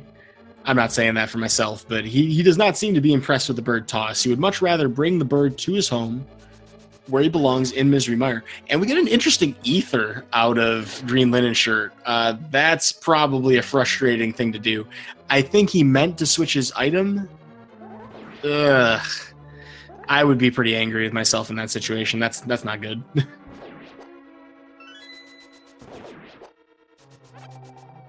On the bright side, though, we don't need a tremendous amount of magic in Misery Mire.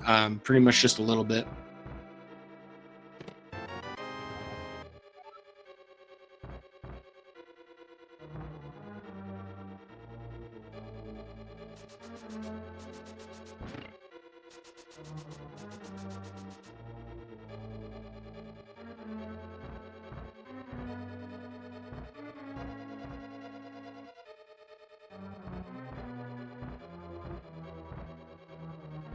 Green Linen Shirt going to pick up a key here and hit the crystal switch to make life a little bit easier in a moment, and a faster route to the back half of the dungeon after Canis Samaria.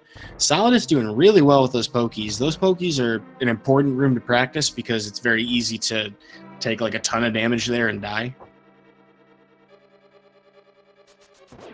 It's a little underrated just how damaging that that fireball statue can be at times.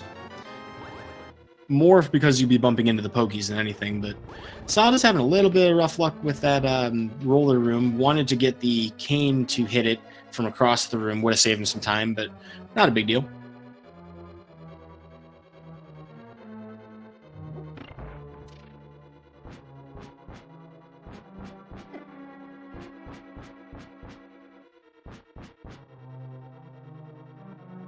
And while we can use the hook shot to avoid these fire bars in this dark room, we really don't want to waste the menu. And we're not going to use the hook shot again in this dungeon. We're just going to use Canis Samaria next, so very sensible choice here. Here comes the fabled laser skip. Excellent timing. Solidus gets it in one try, taking no damage. Very nicely done.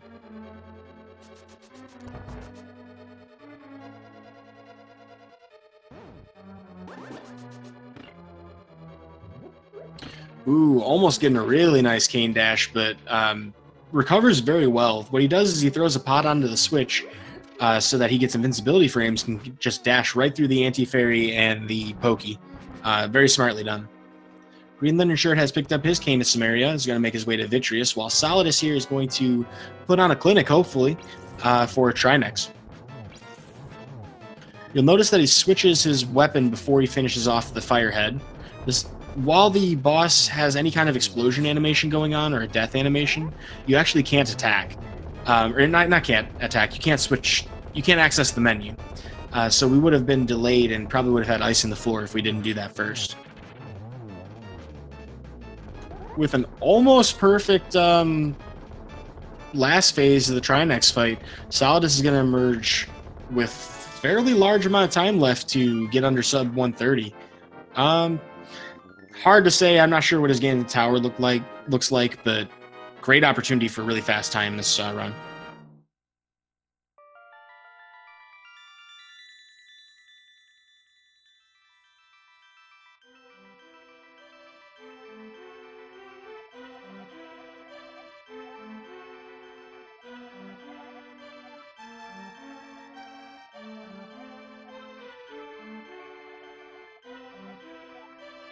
Based on what I can see from the multi-twitch on the Speed Racing TV feed, I believe he's about 13 or 14 seconds slower than his PB leaving Turtle Rock.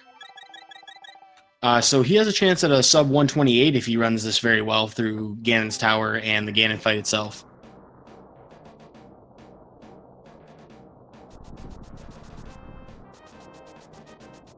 Meanwhile, as he heads to the Crystal's activation point, we're going to see Green Linen Shirt try to do a fake powder here. Very nice.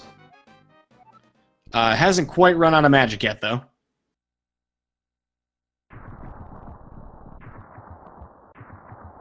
Oh no, Green Linen Shirt takes a death, not noticing the fireball.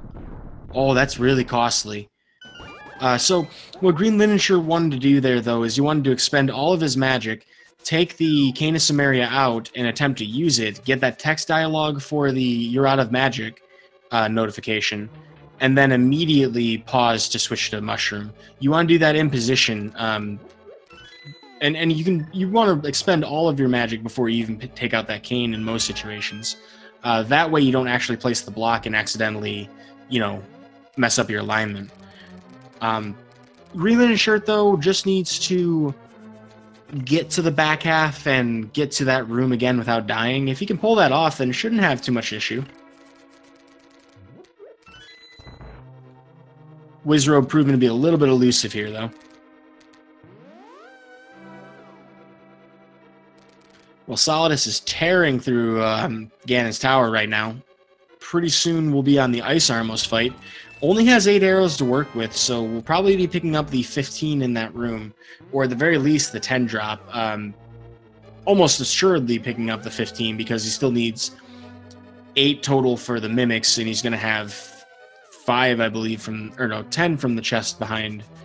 Oh, he might skip it. I mean, he's going to need a perfect fight, though, so I think for safety it makes sense to grab the extra arrows. Yep, and he even goes through this warp to do so. Okay, so he shot plenty of arrows.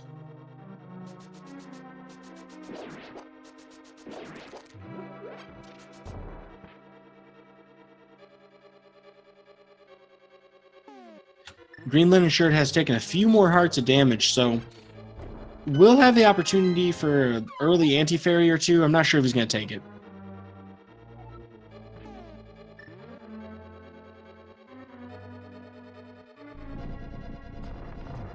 Now you'll notice that on Solidus' screen that he's trying to delay the Armos from reaching the resting position quickly. The longer you can prevent them from all getting in position, the longer it takes for them to start moving. This allows you to get up to the top of the room very quickly to do a fast kill.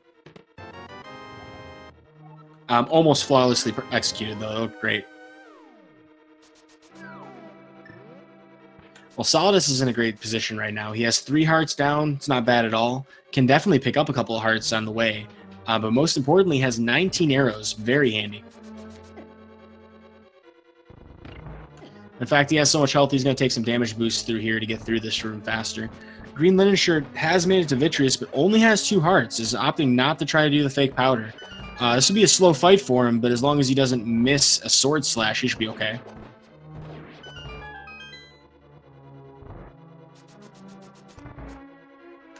Alright, got a little nervous there, but he should be able to finish this off.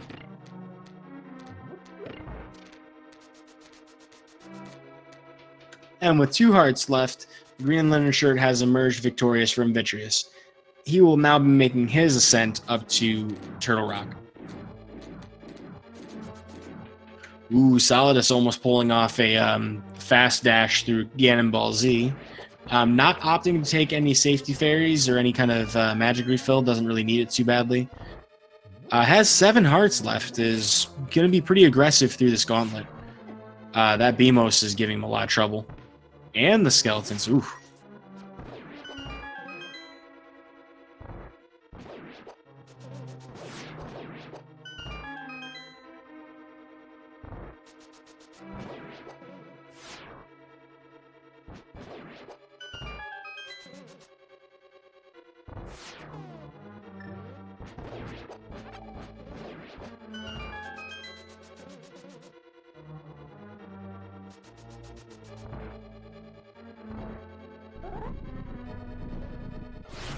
Next up, we're going to have Solidus fighting Lammolas 2.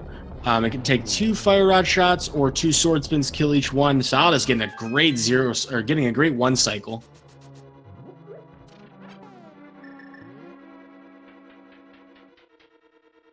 Next up, we can use some Cane strats against these Wizrobes. Very handy tool for this next 2 rooms.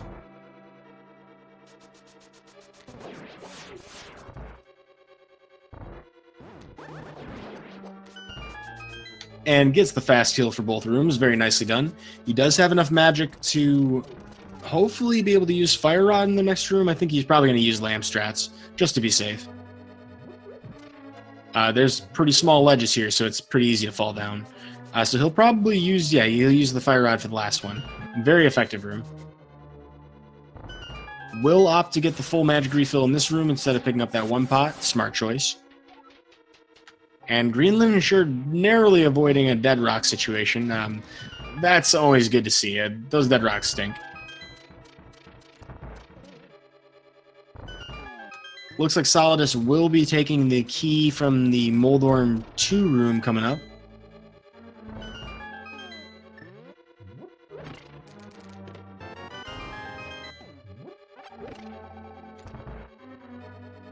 Very nicely executed.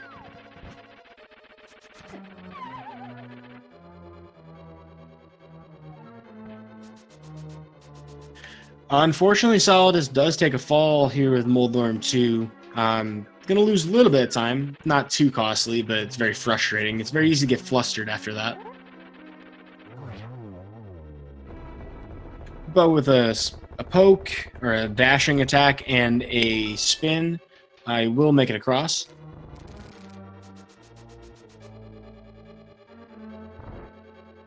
Still looking at a very fantastic pace here for Solidus. I'm very impressed with this run so far.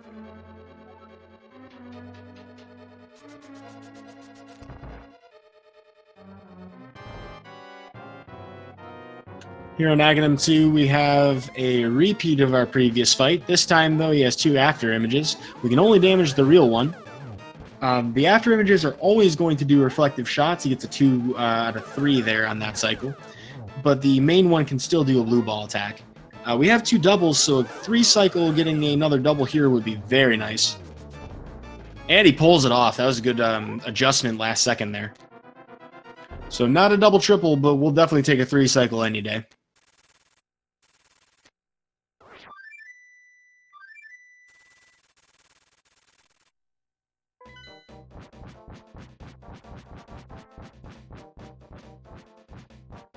Now, here for the Ganon fight, we have a couple of important strategies to try to pull off here. Most of our runners are going to practice a lot of Ganon, so you're going to see pretty much the same stuff here.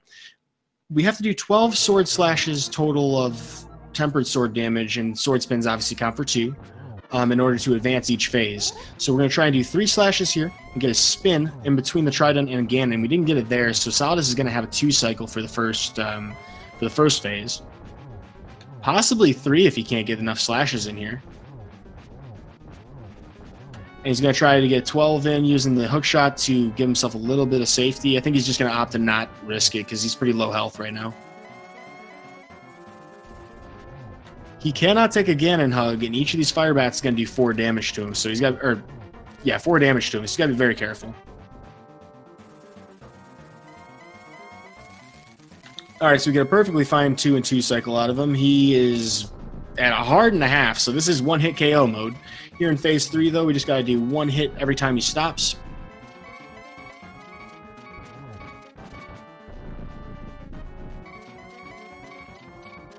After the 4th hit, Ganon's gonna ask you if you found his arrows. Very unfortunate blue happening to Solidus there, and he misses the torch glitch. This is difficult to recover from. Now, everybody's practiced this fight, of course. What you have to do here is you have to get sword spins as he's about to warp, and we need 12 of them total. When you miss the torch glitch, where you light the left one before the right one goes out and the right one stays lit, you now have a much more difficult fight. We don't have any kind of way to replenish our magic right now, so we got to find a way to time it and hopefully get 2 per cycle of lighting these torches, 3 if we have a very fortunate warp. We have to try to get as many of these as possible here because, you know, you run out of magic, you have to redo this fight.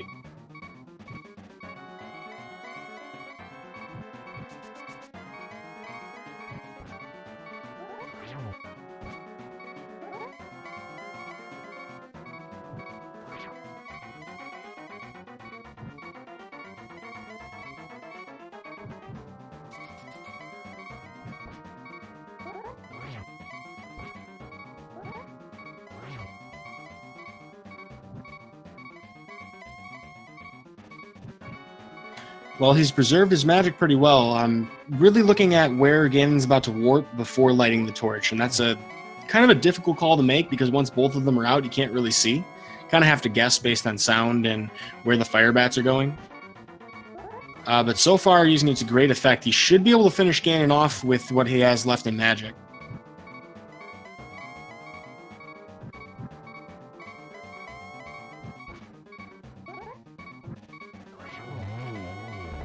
Getting very close, but Solidus does pull off the kill, so it appears we will get a sub 130 time out of Solidus here. Hoping we can get him in for an interview. That was an impressive run.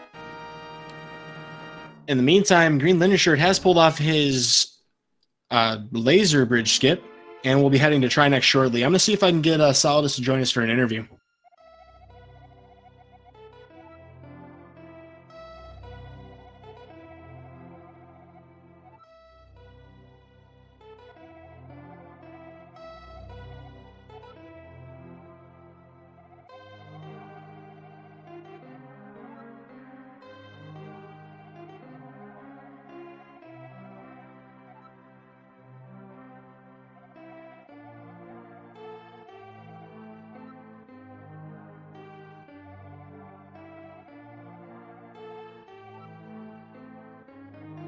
Green linen shirt, while I was trying to find Solidus for an interview, is the madman attempting a hover across Trinex Bridge. I mean, he does know that the race has been won by Solidus, but what a madman.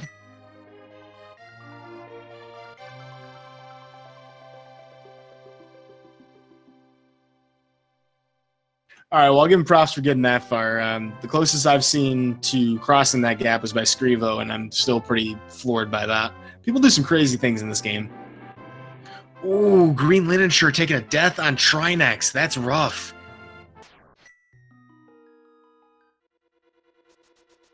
He did take the safety door, though. Thank goodness.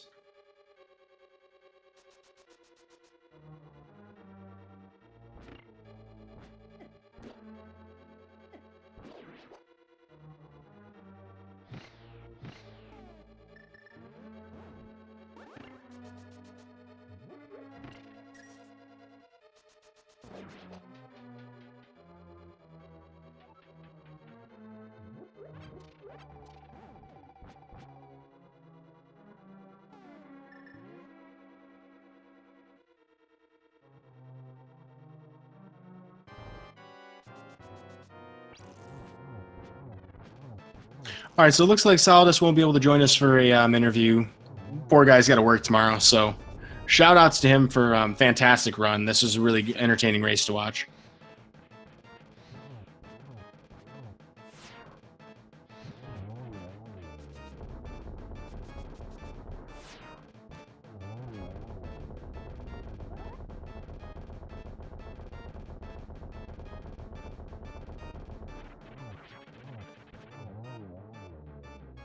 And with that, Green Linen Shirt has a very clean wrap-up of his refight with Trinex. Please, everybody in chat, cheer him on. This man's still got to do Ganon's Tower.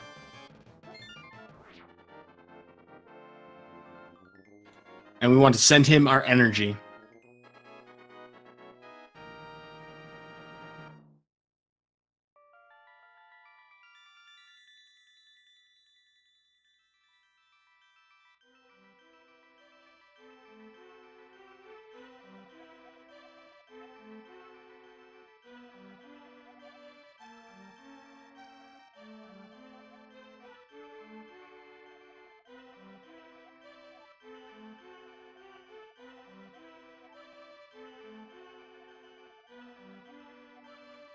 Well, while we have a little bit of a lull in the action, I do want to call everybody's attention to what we have left for the No Major Glitches Tournament group stage. We have a small handful, a couple dozen matches left to schedule. However, we do have a couple coming up this week that I can speak to. Tuesday is full of NMG. We don't have anything scheduled as of yet for tomorrow. But Tuesday at 4 and 6, Zelda's TV will actually be doing 2 consecutive races. First against John Carl's and second against Maniacal. These are all Eastern Daylight Time, of course, I should specify. At 7, we'll have Jet 082 against Antinomy. At 11 p.m., we'll have Dark Magician 1184 versus Zarby 89. So lots of great races coming up on Tuesday to watch. And then, of course, stay tuned to the Speed Gaming channels, of course, throughout the rest of the night and, of course, tomorrow, as there will be plenty of other Link to the Past to watch if you're a fan of the randomizer tournament in particular. Although we don't have anything for that scheduled just yet because we have to do all the seeding for the second round of Swiss.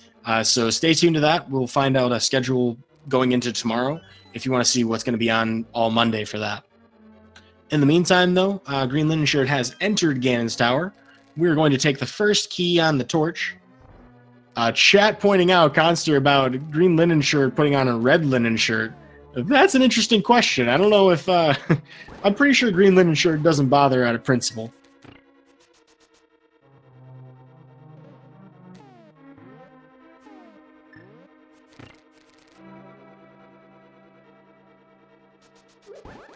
I gotta wonder if he plays rando, if he gets angry every time he gets a different mail.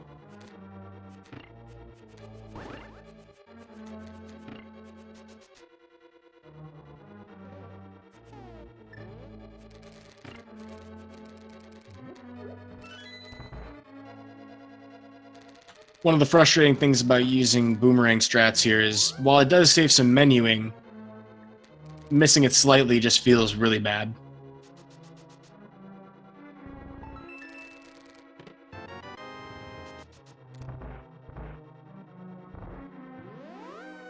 All right, well, with that hookshot and firebar room taken care of, we're going to go through a quick warp maze here. We'll have a small opportunity to do a skip. Since we have full arrows, I don't think Green Linen Shirt's going to stop for the arrow pot at the warp tile up here. He's going to try bonking into the wall in the right position. Oh, he gets the warp anyway. If you do that in the right position, though, you'll actually boost right past it with your bonk.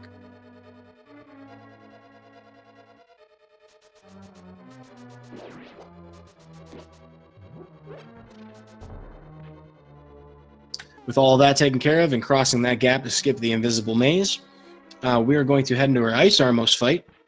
Green Linen Shirt should have a pretty good fight here. There's a lot of arrows to spare. Getting blocked by the Anti-Fairy and getting 1.0'd, you can actually take damage while you're falling down a pit. That's a 1.0 exclusive. I wouldn't even call it a glitch. It just wasn't designed well the first time around. So we're wasting a couple of arrows here. No big deal, though. As long as we got the fast kill anyway. All right, moment of truth. Is it going to be a Green Linen Shirt or not? And it is. I think he was trying for a swag chest turn there. Green Linen Shirt. This guy clearly does have a love for the memes.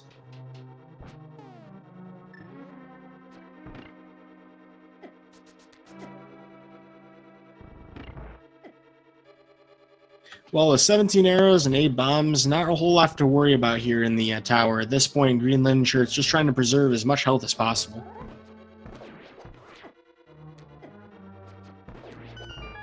Though if he was short on arrows, the 15 he got in this room were definitely going to help.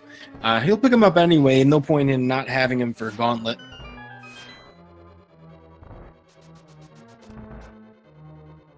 Having just 6 hearts left, though, I hope he did get our advice in chat about doing fake powder. Or at least how to do fake powder.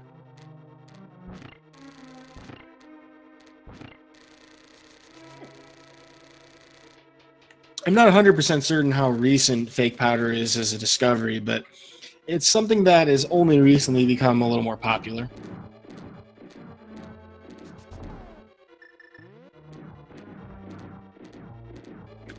Not bothering with all that, though. Green Linen Shirt will pick up the safety fairies here. Very smart decision.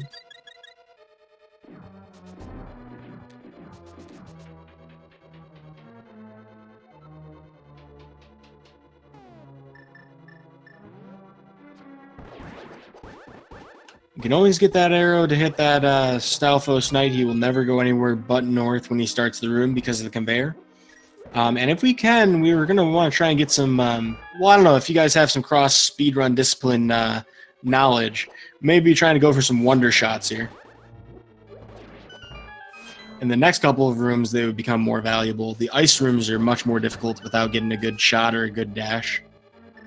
Doing pretty well so far through the gauntlet, though, having some pretty good rooms. Switching to Fire Rod here because it's much easier to hit that Stalfos with a Fire Rod, and we're going to use Fire Rod against this boss. Let's see if we can get the 1 cycle out of GLS. Oh, that was very clean. Nicely done.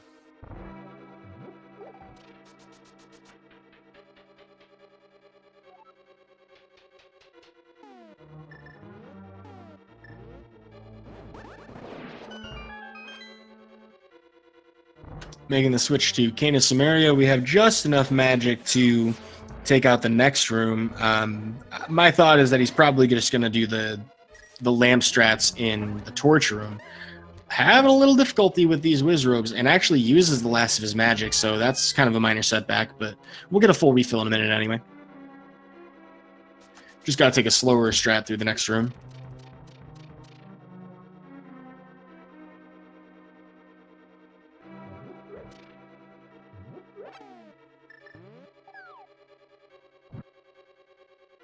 Do have to be very careful that we don't have to repeat this, or else we're going to be out of magic and with no way to recover it. So, yeah, it's pretty important not to mess this up.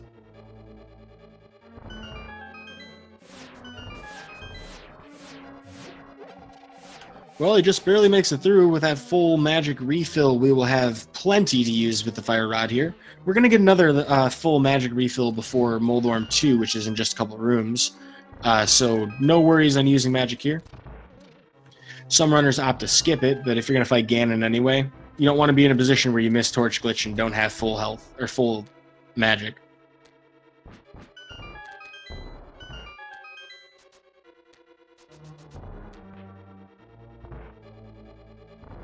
Green Linen Shirt being very careful not to take extra damage here.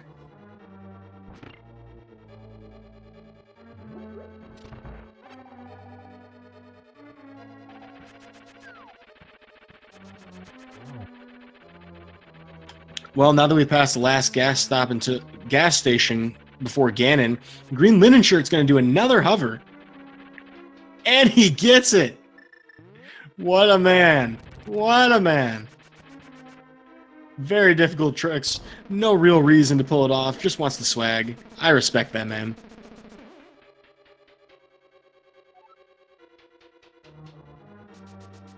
You saw it here, folks. Hovers all day. Alright, let's see how Aghanim 2 goes for him.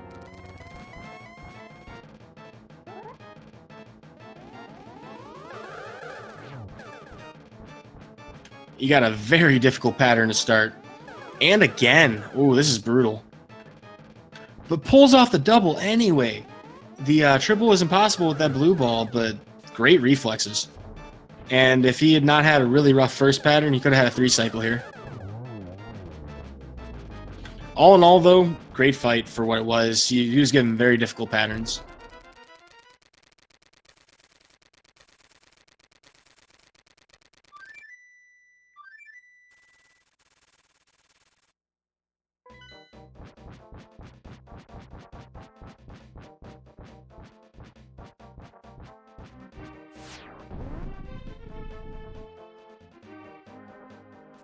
You know, it can't be overstated how well Green Linen Shirt has run despite the early mistakes, though. You know, had death in Escape and lost a little bit of time elsewhere with, you know, a stray death here or there, like the Trianex death just a minute ago. But he looks to be in position to get a pretty good one for the first cycle. Can he get the second one, though? He's in a good spot for it.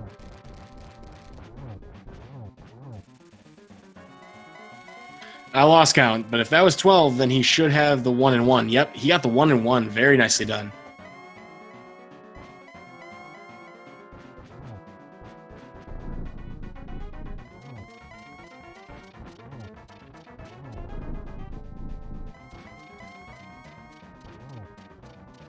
Well, with a 1-1 and 6.5 hearts to spare, he's in a pretty cozy spot. He has full magic, so at this point, I would think the safe thing to do for Green Linen Shirt is just make sure you get the Torch Glitch, and the rest should be pretty smooth sailing.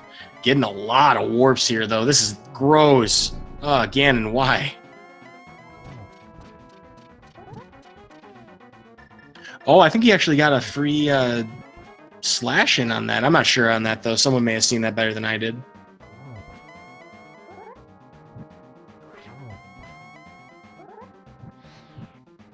You may not know this, chat, but it actually is possible to do sword slashes against Ganon here instead of sword spins. It's just the timing is, like, really precise, almost frame perfect, and it's just so much easier to do with spins, which stay active for longer.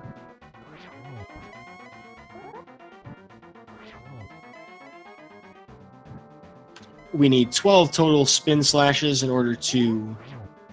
or sword spins in order to finish off Ganon here. Green Linen Shirt's still on pace to get sub 145, which is nice. I'm like a minute and a half past that, so I'm definitely still impressed with this guy's run.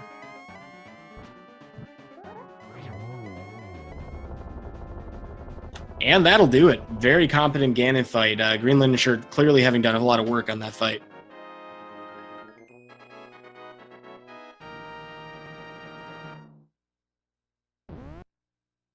Well, GG to Green Linen Shirt. Oh, I should have actually announced both their times. So, Solidus ended up finishing with an official Speed Racing TV time of 1 hour, 29 minutes, and 33 seconds. Green Linen Shirt finishes with a official speed racing TV time of 1 hour, 44 minutes, and 55 seconds. GG to both of these guys. Fantastic run.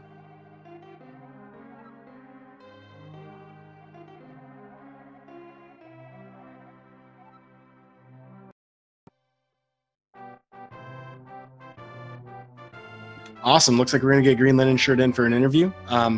Hold the moment while I let him get his mic set up after all that.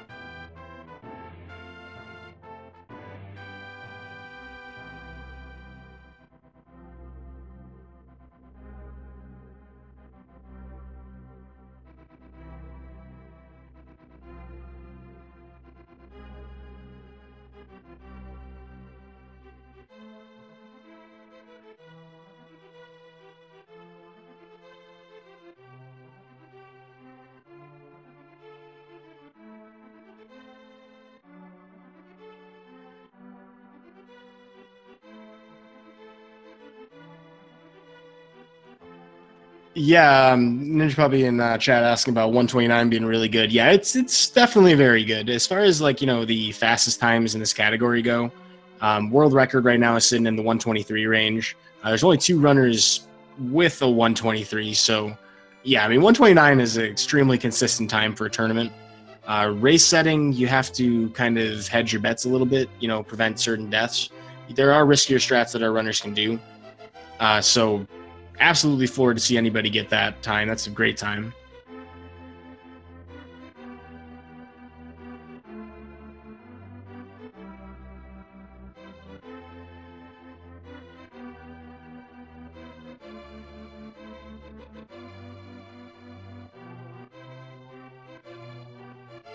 All right, I sent Green Linen Shirt a invite to the server. Hopefully we can get him in for a few words. I'm not sure if we have anything else coming up immediately on the Speed Gaming 4 schedule. I'm going to check that real quick.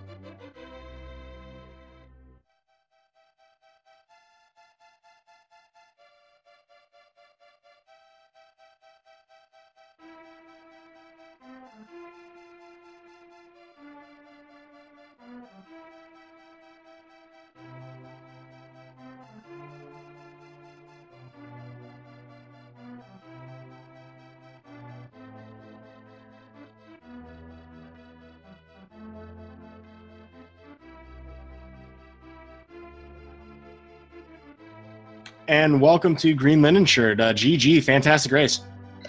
Hey, thanks guys. Can you hear me okay? Yeah, absolutely.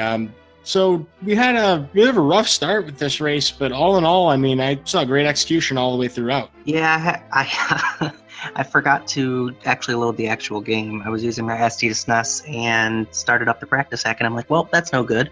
And I decided not to ask in chat to restart. I just figured, what it is, what it is. And then my volume was really, really quiet. I couldn't actually hear anything in the beginning because I was listening to chat as well because you have awesome commentary. And I just, I missed out on one of my audio cues for that ball and chain guard and just totally messed it up. And so I didn't hear me tinking. I really wasn't paying attention. But other than that, it went pretty well, I think. Had some fun hovering times. Yeah, the hovers were just a treat to see. I mean, you're a pretty good runner of this game. Obviously, you've put in some work to be able to do that. And my jaw just hit the floor. Like, both of you guys pulled off hovers in this run, so that's a privilege to see. So I think this would have been the last race of group stages. Is that right? For you?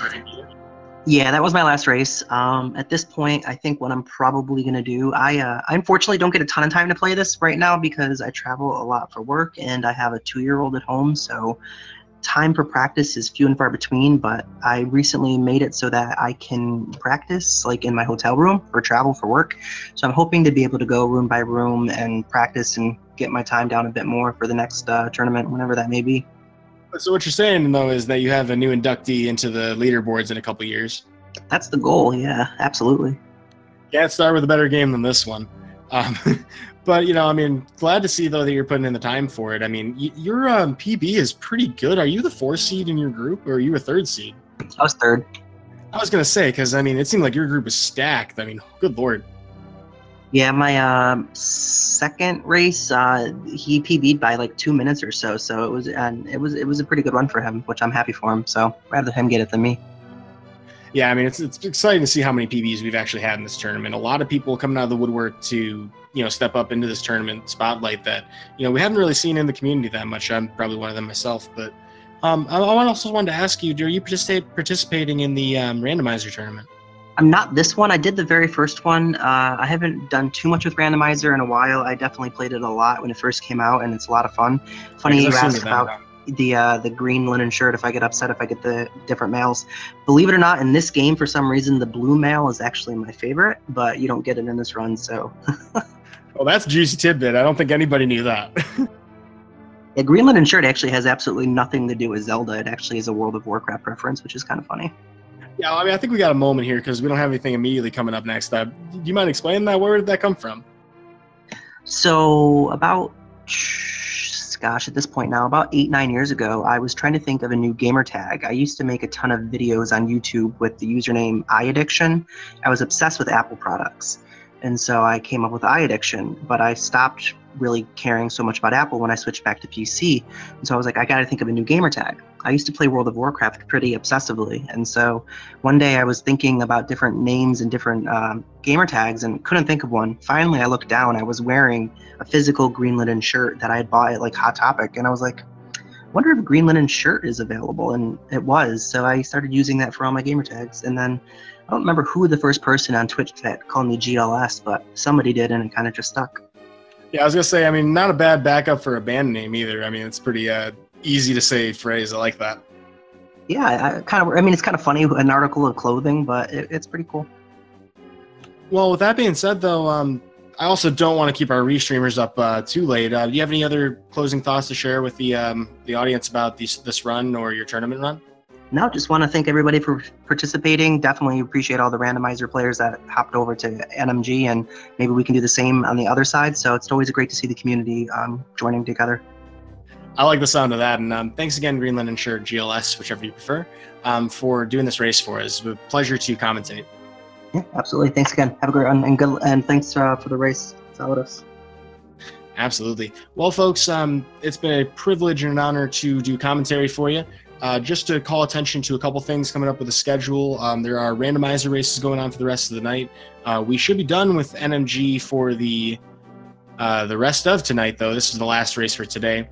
So you may be able to find some Zelda 1 randomizer as well, and some Link to the Past randomizer on the various separate restreaming channels, Link to the Past randomizer 1 through 4, Speed Gaming 1 through 6. Take a look at the schedule. There may be other matches you want to see. Obviously, plenty of other games. With that, though, I think I will end things on that note. I've been Eudaimonistic. Appreciate you guys tuning in, and see you next mission.